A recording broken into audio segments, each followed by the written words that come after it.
My parents are ethnics. My father's half Mexican, half Irish. My mother's Italian. And they both came from a pretty rough upbringing themselves. They both were raised by single mothers, not because of divorce, but because both of their fathers had died. They endured a lot of dysfunction. And I think that's one of the reasons they came together and they related to each other and they wanted to create a normal upbringing for their children. They wanted to have a normal family life. And so they moved out to LaGrange Park away from the city. And they raised me and my sister and really put us first. I think that's a big reason why I tend to have a lot of these family values or Christian values. My mother quit her job and stayed at home to raise us. And so I have a very close relationship with my parents, with my sister. We're a very tight family. And we grew up in a pretty idyllic town. And maybe we can sort of get into a conversation about politics from this. I loved my upbringing.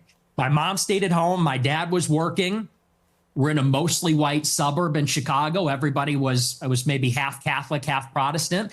It was a baseball town. I played baseball for many years. In Chicago, we love our hot dogs. We have our baseball parade and get a hot dog. And so I love where I came from. I love the city. It's a working class city. I love the people here. They're very good, humble, down to earth, decent people. And I guess I had my political, not to jump ahead, but this is a big part of where my political awakening came from. I sort of left this bubble, if you could call it that. When I went to college in 2016, I went to Boston University and I read a lot of things online and I realized the country does not look like LaGrange Park. It doesn't look like Western Springs or Hinsdale or Elmhurst. It looks very different. The country's undergoing a radical transformation because of immigration.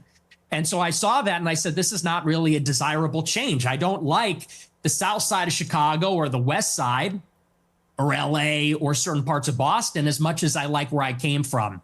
And I guess that's what made me an American nationalist. I said, I want to preserve my home and the things that are familiar to me and the things I like about my home, what makes it America.